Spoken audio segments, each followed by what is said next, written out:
আজকে ছিল রাখি বন্ধন উৎসব আর আজকের দিনে আমি প্রতি বছর আসি আমার বেস্ট ফ্রেন্ড রাখির বাড়িতে। সেখানে রাখি বন্ধন উৎসব হয় কারণ ওদের অনেক বড় জয়েন্ট ফ্যামিলি, তো বিশাল মজা হয়। এটা ছিল রাখির ছেলে আর এটা হচ্ছে তার দিদির মেয়ে। তো এখানে বাচ্চাদের রাখি বন্ধন উৎসবটা প্রথমে হচ্ছে, তারপর বড়দের হয়। কিন্তু আমার এবছর বাবা মারা গেছে বলে আমার এবারে রাখি পড়তে নেই, তো আমার রাখি বন্ধন উৎসব হয়নি।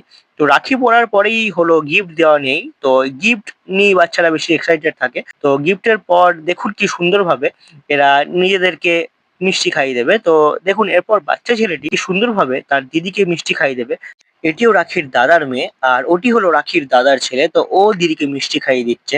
তো এদের খাওয়ার পর স্টার্ট হলো আমার খাবার পালা। তো আমার মেনুতে ছিল আজকে লুচি, সঙ্গে ডাল, সিমুই, পনিরের তরকারি এবং আলুর দম। আর সঙ্গে ছিল মিষ্টি, মিষ্টিগুলো আমি আগেই খেয়ে নিয়েছিলাম। তো এদের বাড়িতে রান্না চরম হয়, যে জন্য আমি 8টা লুচি খেয়ে নিয়েছি। তারপর লাস্টে এটি হলো রাখির ছেলে। তো রাখির ছেলের পর এটি হলো রাখি, ওর মেকআপ উঠে গেছে বলে ও ভিডিও দিতে মানা করছে। তো ভিডিওটা আমি সব শেষে করেছি, কিন্তু একটা প্রবলেম হয়ে গেছে, এই ভিডিওতে আমি নিজেকে দেখাতেই ভুলে গেছি। তো দেখা হচ্ছে পরের ভিডিওতে।